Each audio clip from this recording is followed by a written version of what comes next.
All right, good. All right. Yes. All right.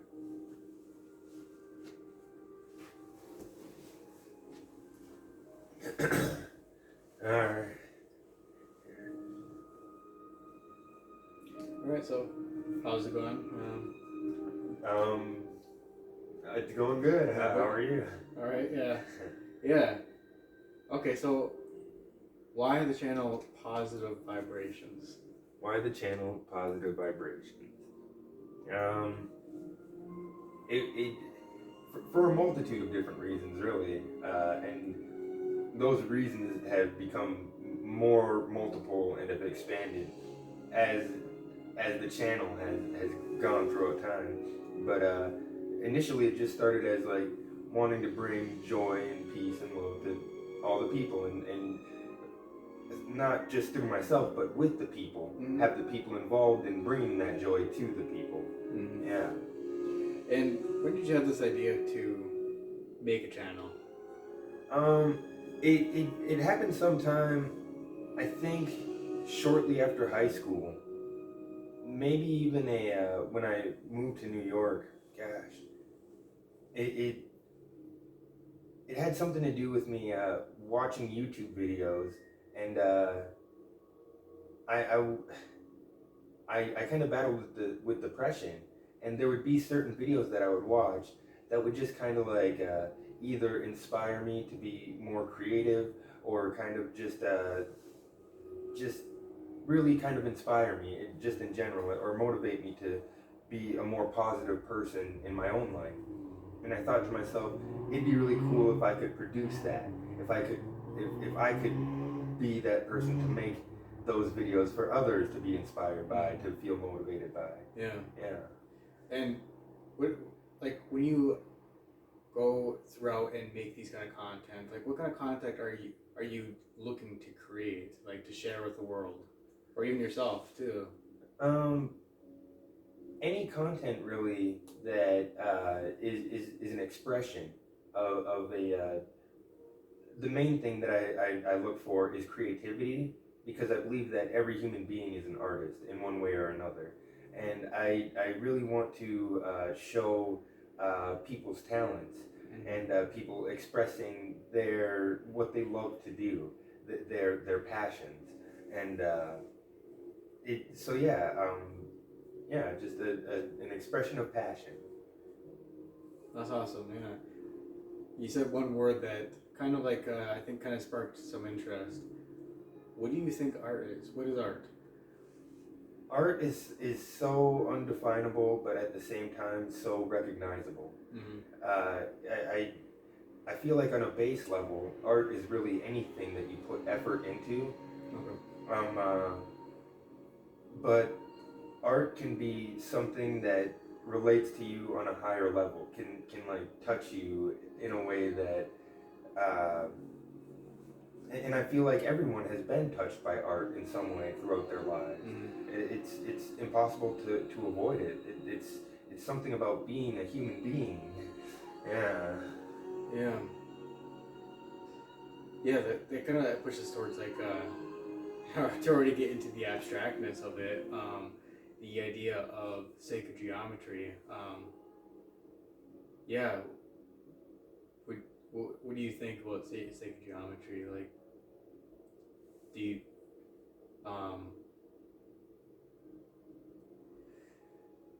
yeah, well, I guess I'm all wondering is just like your opinion of sacred geometry. Yeah. Sacred geometry. Gosh, I do believe that sacred geometry is very real, and I I have kind of a difficult time speaking about it with this the word sacred has such a stigma against it, with this idea of like this pseudo mysticism, kind of like BS. But it's just geometry, and geometry is very real. Yeah. Geometry is the things that make up the world around us. Our bodies, our world, our universe is made up of shapes. Mm-hmm. And it's like these shapes that are constantly creating the cells in our body that create the organs in our bodies. It's what life is, mm-hmm. is these shapes. and having a better understanding of the molecules that create the air, that create the fire, that create the water, that create the earth, I think you'll be able to have a better understanding and awareness of life itself. Yeah, well, and that, how does, like, okay, so how could sacred geometry be applicable to today then? Like, how could sacred geometry be applicable today? That's a really hard question for me to answer because I actually have difficulties finding ways to apply it in my own life. Something that I try and use is I try and have the things in my room and the things in my house done in a way that is feng shui, or in a way that resonates with peace or harmony with myself. yeah, And it's difficult to do this, especially when you know your room starts getting messy and you don't feel like cleaning up. But you know that you have good feng shui in your house right now, and I don't know if you even tried to make it that way, but you've got a good harmony, and it's very peaceful in this place. You know, it's something that comes very naturally. You know, the only time that your feng shui should ever be messed up is if you're is when you're in a negative state of mind, is when you're in an ugly state. Yeah. right, yeah. What is Feng Shui? Feng Shui, it's an old Chinese practice, and it has origins in lining the tombs of ancient, like, Chinese ancestors, where they would have, I think it was a white tiger on this side and a black dragon on this side. Oh, okay. And they would have the graves facing a certain direction, yeah. and this would help them on their spirit journey through the afterlife, or something of that nature. Okay. But these words feng shui, feng is wind, and shui is water, okay. and it's wind water, and it's this idea of this, like, this flowing energy, yeah, through your home, but also through your life and through your actions. Okay. Yeah. Okay. Yeah, I see. Okay, so wind is something like mind, and water is something like Spirit. spirit. Okay. Yeah. Yeah. So yeah, mind Or is energy. okay. Yeah. I see. Okay.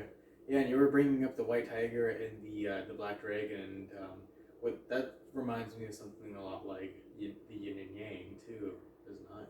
Yeah. Yeah. And yin and yang, for those who don't know, it's order and chaos. Yeah. Yeah. Polarity.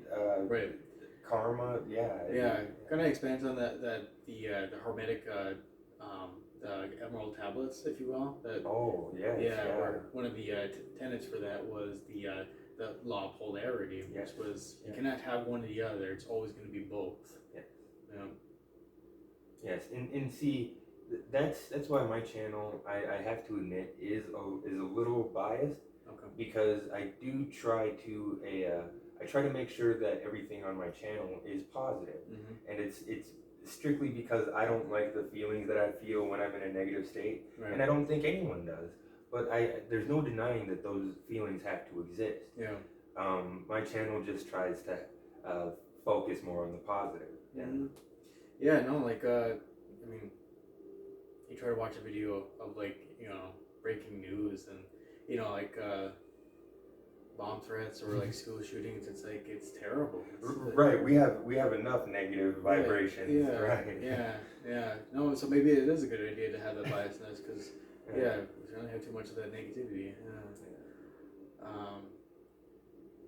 When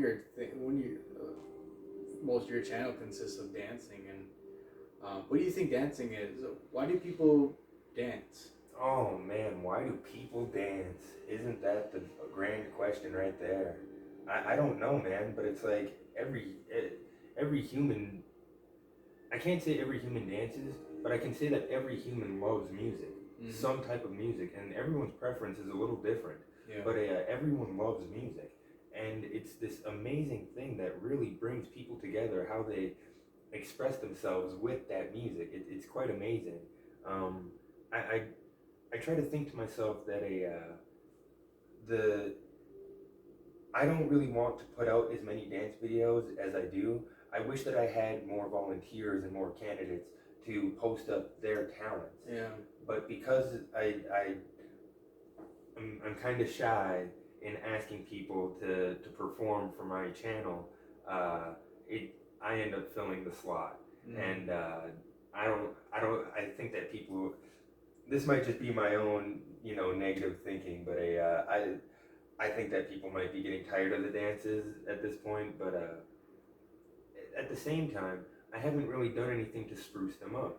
I really want to have more like story-driven dances and have more like dances that like take place in different settings. Like maybe have like what's the word, like historical figure backgrounds. Where like maybe I'll have like the Statue of Liberty behind me or something. I mean, who knows? But yeah.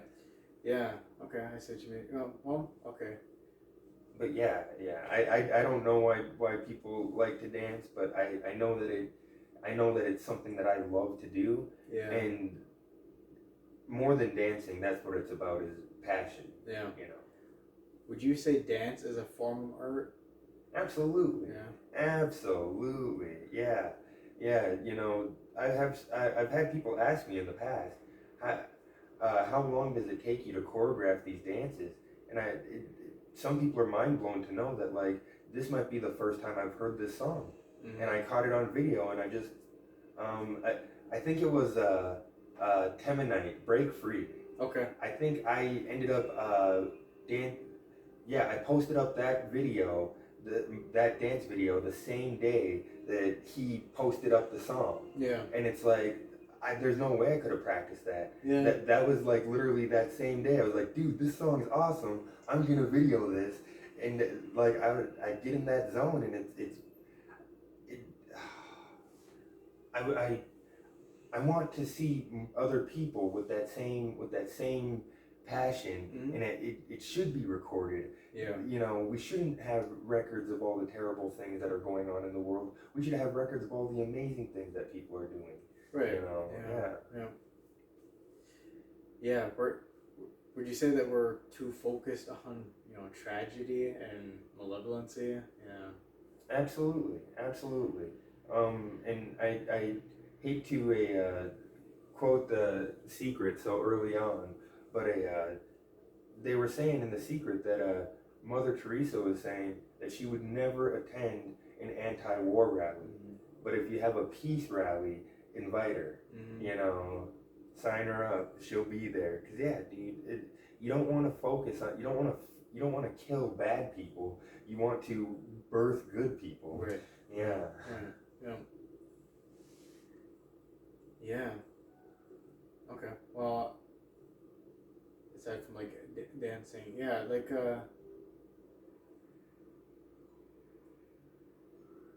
guess like I'm still like I would like to delve more into that question of why do people dance, and because you and I both know that like when you're under that, like it's almost like a high, like a state of highness, if you will, and typically when you're under that state of mind, it's like there's not a damn thing in the world that matters to you. You're free. You're a free spirit. Like, all those debts that you worried about, not a blimp in your mind. It's gone. It kind of makes me kind of think to not to get really into the abstractness and more philosophy. Nietzsche in his book, which one was it? The Birth of Tragedy. In there, he talks about how dance came to be, how art came to be, and he thinks that both of them are sort of like defense mechanisms to mitigate the fear of death, the fear of dying. Okay. It puts us in that, makes us in awe of beauty, like it distracts us for a moment, and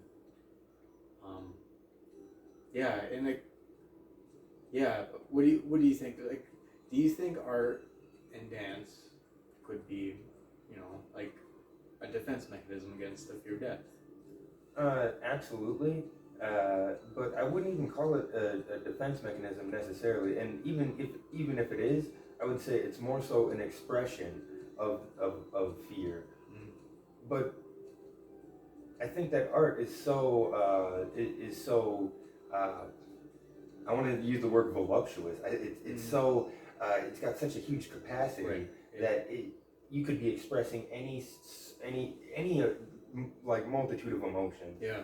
And yeah, I think about the people that are on the radio, you know, and I hear some of these people that are making music today, and that they have their lyrics written for them, they have their songs written for them, and what they're saying is just total garbage, and they don't even believe what they're saying, and it's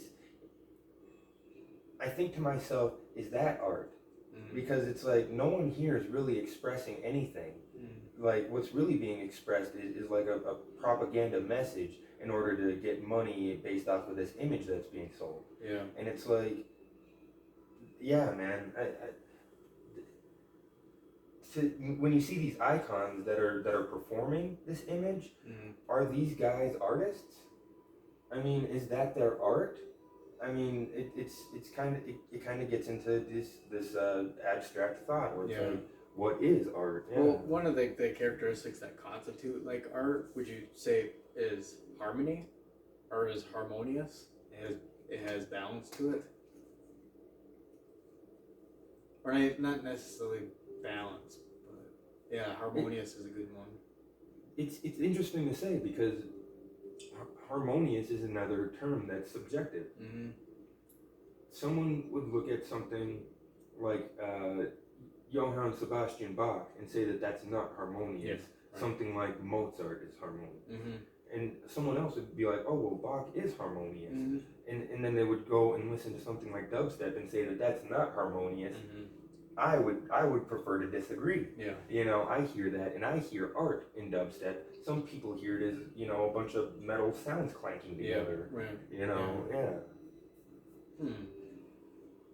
yeah. So what is harmonious is really subjective. Yeah. Okay. Yeah. In fact, I might even. It's very possible that someone who believes that dubstep is not harmonious could see me dancing to it, in sync with it, and see it in a new perspective. Yeah. And that would be like maybe my art had a convincing change on their mind. Okay. You know, like that maybe that's a possibility there. Yeah. Yeah. Okay. Yeah. So let's expand more into the topic of ethics. You know. Oh gosh, ethics. Everyone knows.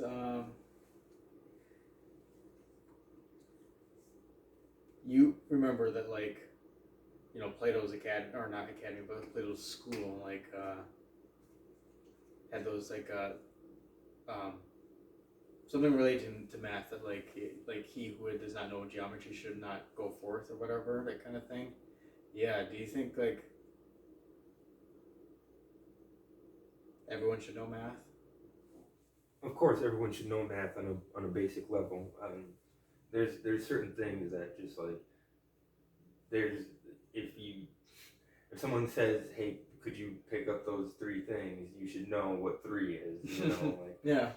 But like I think that when we're talking about like geometry and numbers and these and how they're related to like spiritual concepts, I think that it's better to know them on an emotional level than it is to actually know them on a conscious, like on a intellectual level. Yeah. But I think at the same time, knowing them on an intellectual level can help you to know them on an emotional level. Yeah. Okay. So that kind of makes you kind of relates back to the sacred geometry, like movie by Spiritverse, and in there he's talking about like there's these certain like geometrical patterns that you can see that will expand your consciousness. And that kind of relates back to the topic of art as well. What is art? And what do you think about art being metaphysical representation of one's values? It's a really abstract like definition, but maybe that's what art is about. It's about bringing the unknown into the known. Well, what comes to mind for me right now is really interesting. I don't know if this is going to be a proper answer for the question, or if I even have a proper answer for the question. But what comes to mind for me right now is that when I have larger spaces to dance in, like not like in my living room, which is a little compact, but somewhere like my garage or somewhere like out in the open, I end up dancing in certain patterns that very well could be some form of sacred geometry that I'm drawing a cycle or a pattern on the ground with the way that I move. It seems like it's because when I am dancing, I get so into a trance that I almost feel like it's not me moving my body. A lot of times, I don't know if you ever watch when I'm dancing in some of my videos, like when I get really into it, my eyes are closed. I'm not even like looking where I'm moving, but there's not a chance in the world that I could ever hit anything or like fall or trip over my feet. I'm in a zone where it's like well, I'm being controlled by the music, and it's this amazing thing. Yeah. So is that sacred geometry? It very well could be, but I don't know that it is on a conscious level. Yeah. It's just something that my body and mind are doing. Yeah. No, I don't. Yeah, I don't. Well. The sphere, for example, is considered sacred geometry because it's like it's something you see everywhere. So a circle is as well. A circle is as basic as you can get, other than the cube. And so, usually there are civilizations and cultures out there that represent life as a circle, not just as a circle, but as the Ouroboros, the the cycle of rebirth, the snake that eats itself, kind of thing. And well, we have relatives, Native Americans relatives who, powwows, for example, it's a dance of the circle. And what is that supposed to represent?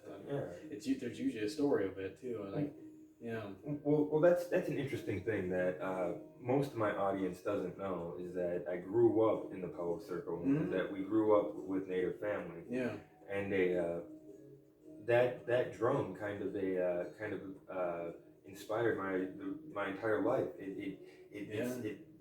If anyone has not been out there, has not been to a powwow, go to a powwow, please go to a powwow. Like that, the sound of that drum is the sound of your heartbeat, and it resonates. It's powerful, and yeah, you get out onto that powwow circle, and yeah, you can almost, and this might sound a little mystical, but you can almost like feel spirits dancing with you when you're in that circle. No, absolutely, yeah. And it just like it's just that question of like like you wouldn't know until you try it kind of thing. It's that phenomenology is what it's called, where it's like you don't know until you experience it. Yeah. So no, like there's absolutely some sort of degree of mysticism. That's why that's what there are tribes to the west of us that had the ghost dance, for example. They had mysticism, that kind of thing, where if they practiced this dance, that they would prevail. That kind of thing. Yeah. No, that's how every dance is. Every dance that I can't even say the word invented, because it's not invented. It's more discovered. It was always there.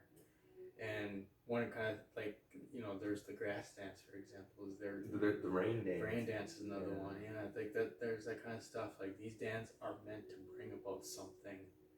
If you get something in return, kind of delves in the topic of alchemy, for example, too. The turn of mundane resources to resources that can be used. Yeah. Yeah, it's really amazing. You kind of blew my mind with that. 'Cause I agree with a lot of what you just said just now. But yeah, how do you explain how do you explain dancing? You can't tell someone what it is that you did to make that happen. Right. There's no Yeah. Well, like you just felt it. It just you just feel it. Yeah. Yeah, and it's like, unless you have like synesthesia, the blending of the senses, you can't see music. But one way you can see music, you can't see music, but one way you can see music. One of the few ways you can see music other than synesthesia is dancing. Dancing is like a story for that music. That's what it is. And really good dancing is really good storytelling. And when when you hear the song that you love and it's hitting you at just the right way, it's a high greater than any other high. Yeah. It's and no body movement is wrong. Yeah. Everything is accordingly to the note. Yeah. Yeah, nothing is better than music. Or I shouldn't say that, but music is divine. It's etheric. When you think of when people think of ether, they have such a hard time trying to explain it. It's like, I feel like it's music, man. It's these vibrations that literally make us feel the way that the artist felt when he was projecting them. You know, or he or she, yeah. Because oh man, and when it resonates with you just right, the saddest song will have you crying, and the happiest song will have you dancing, whether or not you want to. It'll just boom. Right. Yeah. No, like, like, I mean, if you're sad, you might turn to Linkin Park. If you're happy, you might, like, it just seems like there's a perfect band for every emotion. Not perfect band, but perfect song for every emotion, if you will. Reggae might be perfect if you like to get high. Or just like, just relaxing. Yeah. Reggae is a very chill vibe. Yeah. There was something I was going to bring up, but yeah, unless you want to expand more on that, the topic of dancing and such. But yeah. Yeah, no, I just think, you got me contemplating so many new ideas with the way that you brought up that last bit of information. Because I am sort of thinking about like the rain dance and these different dances that were meant to do these different things, and this alchemy that was done through the body, that was done through the spirit, and it was this connected thing where, were there certain patterns that they were doing, or was it just the energy that was being projected, or is it kind of a bit of both? Might be a little bit of both. I'm not too sure. Yeah, and I'm always so curious how these these dances came to be. I'm pretty sure they came to be through like visions or just feeling or dreams, and because like that. I mean, there's. Yeah, I don't know. Yeah, I'd love to know. If there's very few times that I can get in this right state of mind, but every once in a while I can play a song in my mind so well enough that I can actually dance to it. Yeah. And like it'll be just like complete silence in the room, but I can be busting a move to to no sound. I believe it. Yeah. No, it kind of reminds me of like two things that my indirect teacher, if you will, Friedrich Nietzsche had said. He said that, well, the first thing he had said that comes to mind was that he would not want to live in a universe where there is no music. And the second thing I was going to bring up too is that oftentimes you think someone has gone insane when they're dancing to music you can't hear. Yeah, if you watch my dubstep dances without the music, I look like a crazy person. I admit it. Yeah, like that's funny that he had said that. It's interesting to me also that animals don't seem to have a real connection to music, and I wonder what that's all about. I really don't have an understanding of that, but. Yeah, well, like there's like anthropologists who argue that music is like, like very rarely will you see like an elephant like do art of its own or like music of its own. Like music is mostly a human thing. I mean, even deaf people are capable of making music. And it's strange because you can turn up the volume and like the decibels will scare an animal away. Right. They can hear the volume, the increase in vibration, but like they don't really care whether you're playing, classical or heavy metal. It doesn't make a difference to them. Yeah. Maybe it's because they're in line. Maybe they're like their emotions like can't be tainted by any of this stuff. Art to them is like a sin. I don't. I mean, maybe it is. maybe that's what it is. It's just pure expression of that of that fear of death. That and like you know, like that kind of goes into Jungian psychology because like in their so first off, like the idea that the psyche could be split into parts started off with the ancient Greeks. They had so there's Plato's tripartite of the soul. So you had three parts of the like I don't remember what they were called or what they were what kind of stuff they regulated. One like regulated like hunger, one regulated temperament, and I forget what the third one like regulated. But they're all responsible for something.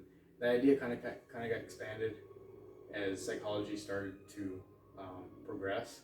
So like with Freud, for example, he had the superego, the id, and the ego, and then along came his student Carl Jung. He had the idea that every person had within them the collective unconscious, the personal unconscious, the ego, and a plethora of other things too. But the one thing I was gonna bring up, which I totally like forgot where I was going actually.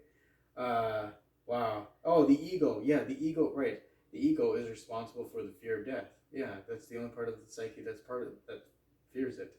How we came to be the only animal with um, rosy cheeks, if you will, or the ego. I don't know. Why are we the only animal with an ego?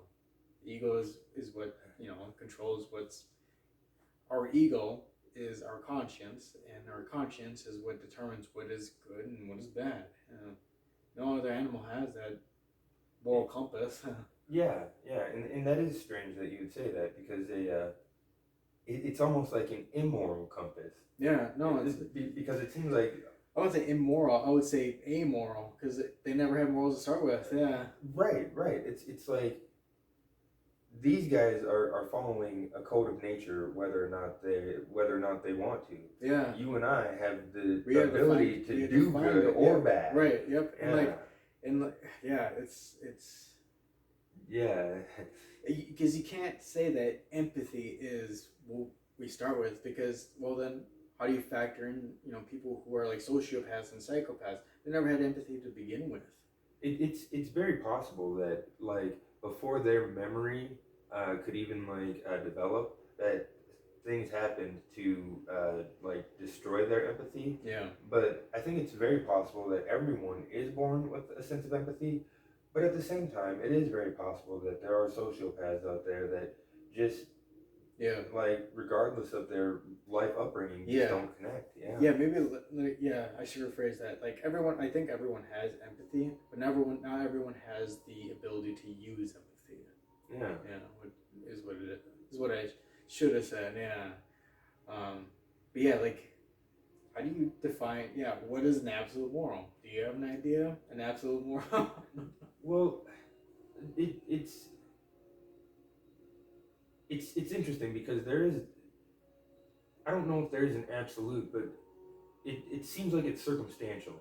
There are certain things that, like, if you see some guy mugging an old lady, any person in their right mind is going to want to help. Whether or not you have the ability to help or whether or not you do help, everyone is going to want to help. Everyone is going to want to see that and think, hey, that's wrong, that's not right. Some younger, meaner, malicious person shouldn't be stealing from an old woman. That's just not right on any level. You shouldn't be stealing from anyone anyways, but that's just like, that's something right there that, yeah, in most circumstances, that's never okay. Right. Yeah. But yeah, no, it's hard to, it's so hard to say when you get into ethics because you can be doing the same action but with different intentions, and right. Yeah. I don't know. How would you define ethics? Undefinable. Well, maybe definable, but not by me. Okay. Maybe not by humans in general. Okay. It's so much fun to speculate because I feel like it's something that we all inherently know in our subconscious. Like we know when we're doing something wrong. Yeah. And I think it's when when it's like a small bad thing or a small good thing that we kind of get confused because we don't really feel that a lot. But I think when you do something really bad or do something really good, you feel it. Yeah. You just feel it naturally. Yeah, and yeah. Yeah, well, what would you say about the idea that like ethics comes to be when you are in a community? Like that sense of good and bad is determined on how it influences your neighbor or your community. I wish that wasn't true, and it shouldn't be true, but I think that there is truth in that. Yeah. Yeah. Well, like, okay, well, let me ask this too. If you're by yourself, like, you know, cast away on an island, for example, does ethics really matter then?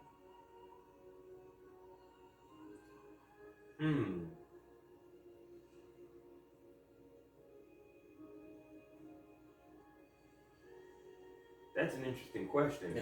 That's a good one. That's a good one. What is selfishness if you're the only one? Right, if you're the only person, yeah.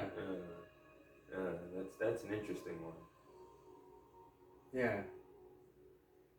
You could do anything and it wouldn't be hurting anyone else. Right, yeah. So then, like, that kind of goes back to the question: is ethics like a sort of code of conduct within a culture, and that, you know, like, right? Yeah. Because no one wants the other person to be a jerk. Yeah. And no one wants to be a jerk. Right. Yeah. Yeah. Yeah. Yeah. Yeah. So yeah, it's maybe it is based off of community, but not community in the sense of like knowing your neighbor is, you know, is a good Samaritan, so to speak, but more so just like a code of ethics that like you know, when I'm driving in traffic, this person's not going to cut me off, you know. Yeah. Yeah, but it still happens. It still happens because there's people out there that it's interesting that we talk about sociopaths, because I think that a lot of sociopaths have been conditioned, weren't born that way, but have been conditioned, and they have continued to expand on that conditioning to make sure that they're more and more distant emotionally. Yeah, no, that's what makes a sociopath a sociopath. Like, the difference between a sociopath and a psychopath is that a psychopath doesn't know inherently what is good and bad. You know, like if you like do like a confrontational like test or something that can like make you sweat, for example, because usually when you confront you sweat, you're like, I wish I'd done that, you know, that kind of thing. But like, if you do that with a psychopath, they won't register anything. They don't want to do anything. But a sociopath, that's what a sociopath is. They're someone conditioned to, or not even conditioned, but they might know inherently what is good and bad. Yeah, and that's the sad thing, is that we live in a world where we've kind of, people have been taught to be like, what is it? It's all you, you know. Just focus on you. Just get for you. That's our culture. And it's us, man. It's all of us. It's our community, it's your loved ones.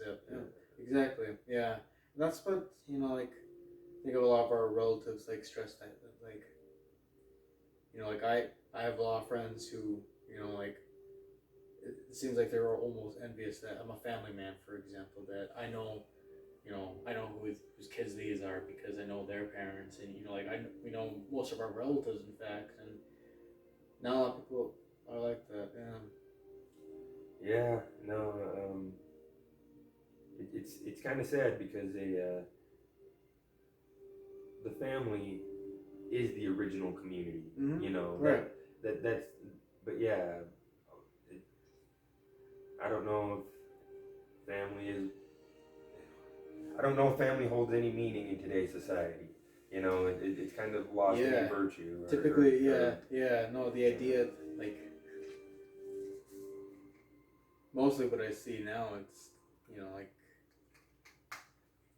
a family is your parents, your siblings, and maybe your grandparents. Yeah. That's about it. Yeah, that's typically what I see nowadays. Yeah. But I want to be positive, you know, and I want to say that, like, anything can turn around. I feel like it is in a bit of a dry spell right now, that society kind of sucks right now in some areas. But yeah, like, man, maybe through dancing, not dancing in the sense of literally dancing, but in the sense of doing what you're passionate about. People need to stop. I was just watching the movie Office Space by Mike Judge. Still a phenomenal movie. I still love it. It's not my favorite Mike Judge creation, but he's got masterpieces out there that, yeah.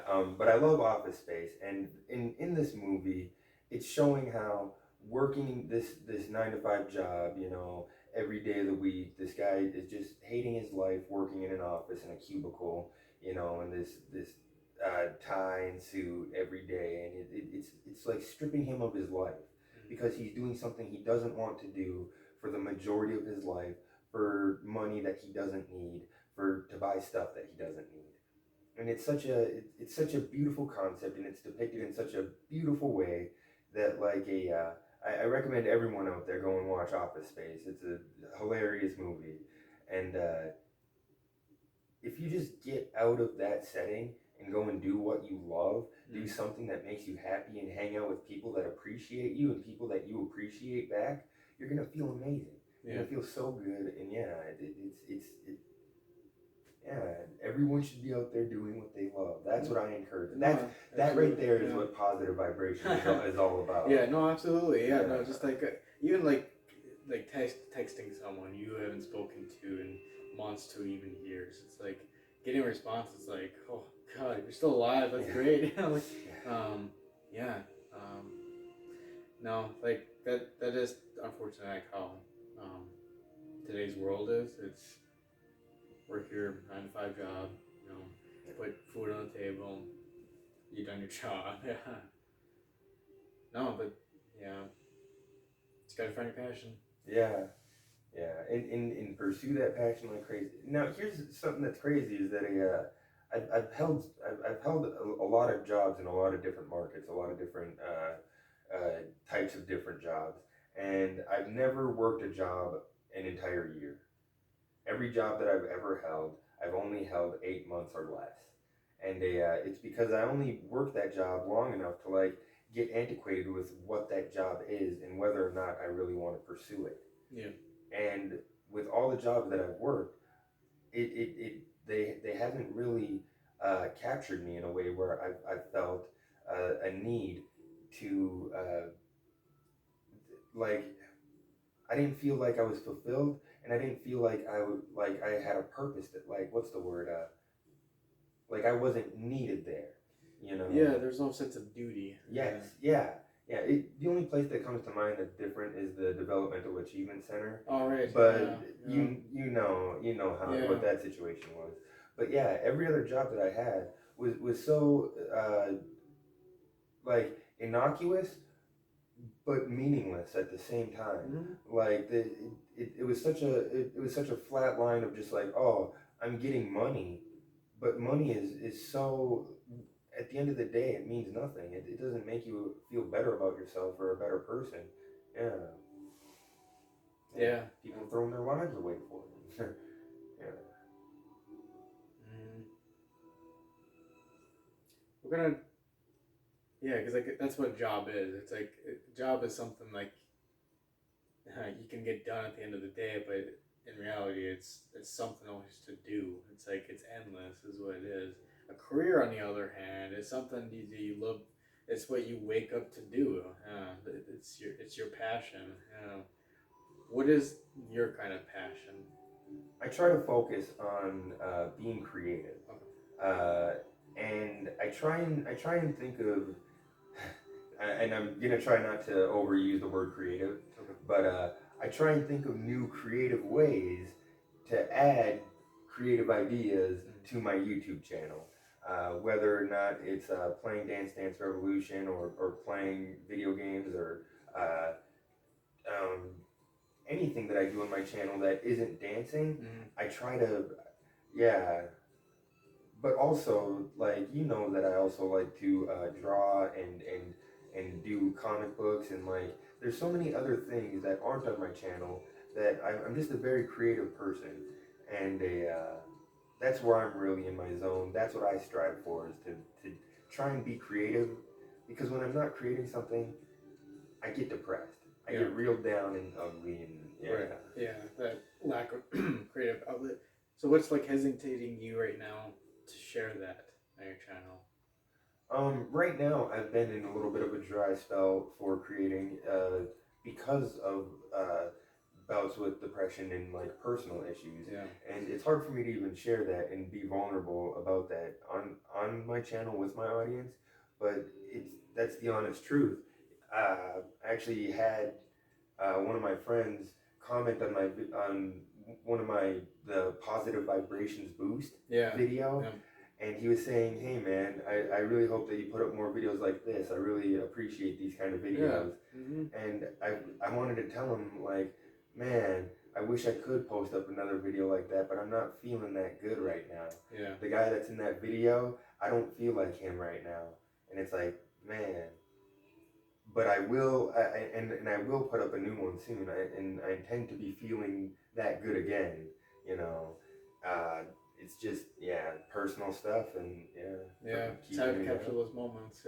Yeah, and that's the thing. I don't ever want to go on to, I don't want to be disingenuous with my happiness on my channel. Mm-hmm. I want it to be a real positive energy whenever I'm sending it out there. Yeah. Yeah, because like for a while, like I mentioned this before, that like I think I could see that bout of depression that you're talking about, that you had uploaded that Dance Dance Revolution video that was 40 minutes long, and then it was just nothing for a month. Yeah, it's like, where the hell did this dude go? Yeah, and I didn't go anywhere. I was in my bed. I didn't come out of there. Just. But yeah, and here's something that I thought was really cool. Was and this is gonna sound so cocky and so arrogant, and I apologize, but there actually was a day that made me feel better by watching one of my old videos. Mm-hmm. I actually saw myself in this good state, and I thought to myself, hey, that's me. That's me. Put a smile on, man. Like, yeah. No, it's good. It's good to actually like hear that, because it's like you should do that to those like old images of yourself that like are in a better place. They can be used to resurrect you. Yes, I recommend it to everyone out there. Mm-hmm. I recommend it to everyone. Whenever you get in that like way awesome state, if you can record it without diminishing that awesome state, do it. Mm-hmm. Because it's worth remembering, and it's worth keeping a record of it. Yeah. Because it might just save your life someday. It just might make you a happier person someday. Yeah. You're like, man, I was really happy. Yeah. Yeah.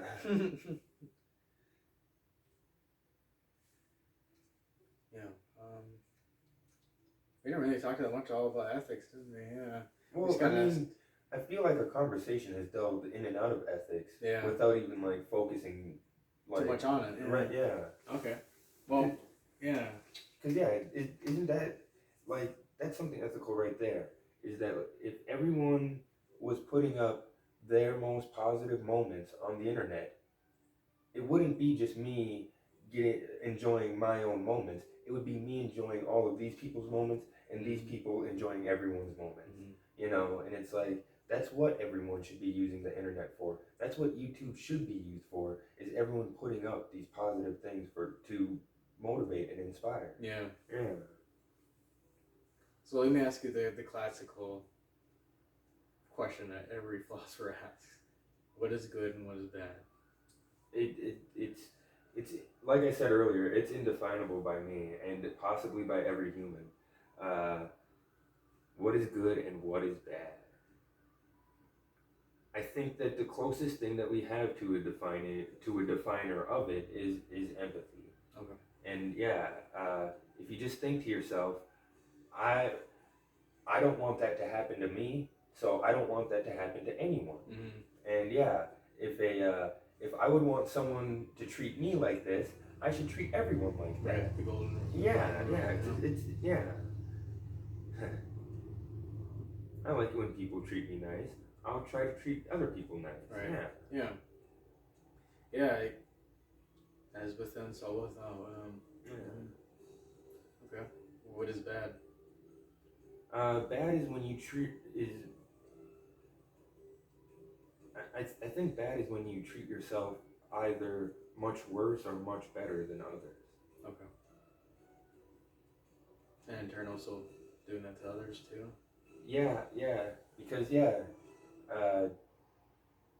I think that within being good, there has to be an equilibrium of I'm not better than you, I'm not worse than you. Yeah. You know. Okay.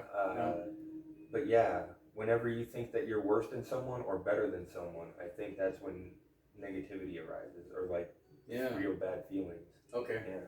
So yeah, it's just kind of it's like what is good, virtuefulness, and what is bad, the vices. Yeah. So like the extremes. Yeah. Yeah. Yeah, I could see that. Okay. Yeah.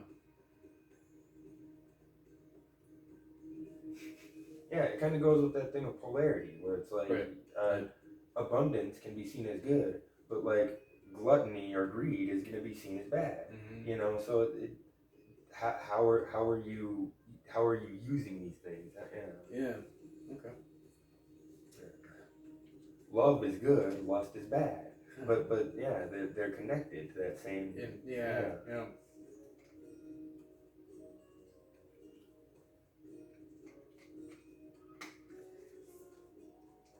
Yeah. So okay. So you haven't expanded too much on your stories, like at least on your YouTube channel. You haven't expanded too much on your time in Cali and New York. Would you be willing to? Like at least why you went out there? Oh gosh. Yeah. I suppose.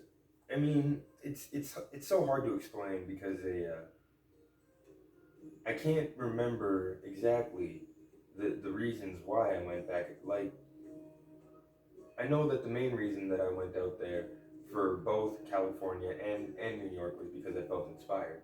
I literally felt this feeling that I needed to go to these places, and whether or not I knew for the main reason that I had decided in my mind was, well, I'm this up and coming dancer. I dance in a style or in a way that no one else I've ever seen dances, and I like searched the internet and I dance to a type of music that my style definitely stands out. No one dances. Everyone that dances to dubstep that's not me kind of has a similar style, you know. Or I shouldn't say that because that's kind of. But anyway, I felt like I'm gonna go out to these places and get famous. Uh, I didn't get famous, but I learned life lessons in a like I feel like I feel like my goal wasn't to go out there and get famous, even though that's what I had hyped it up to be in my mind. Yeah, the things that I learned from those journeys were much better than becoming famous. Yeah. Yeah. Would you do them again? Yeah. Yeah. Yeah, even the bad stuff, you know, and I went through some ugly stuff, and I did some ugly stuff, you know. I was not a pretty person every day, you know. In fact, most days I wasn't. But I needed those moments to really help humble me and make me more real of a person, to where I can be honest with myself and with others. Yeah, or at least a little bit more. You know, everyone's still got a bit of ego, but yeah, and I'll never be exempt from that. But yeah, I try to be a little bit more real. Yeah. Well, is there anything else that you want to talk about? Yeah. I guess I did want to mention that. And maybe this is my ego right here, but I did want to mention that on my Instagram, I do have some modeling pictures from when I was out in California. Oh, yeah. Before I got my grill knocked out, I could have been a model, you know, and possibly if I ever get a partial put in, you know, maybe I could get back into modeling. But I, when I initially went out to New York, I wanted to be an actor along with my dancing, of course. But like I wanted I did a lot of drama and theater in school, and I've always loved musicals, and like I don't know, man. Like I wanted to not only act in movies, but eventually start making movies, directing movies. I really wanted to get in that scene, in that real movie making Hollywood-esque vibe, and interestingly enough, it never panned out for me in either New York or California. But I came to kind of realize that that's not the way that it's going to pan out for me. It's through some other means that I don't know. Would you ever write a book about your story, your time out there?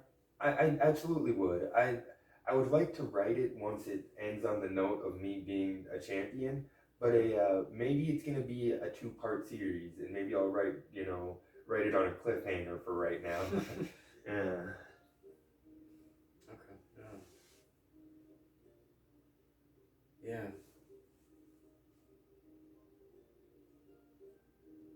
Well, yeah. You think that's a good first episode? That's a pretty good couch conversation. All right. Well, awesome, Jeremy.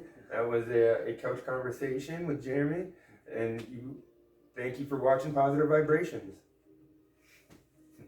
Yeah. All right. Oh, what's that? That was about an hour. That was nice. That was way awesome. Yeah.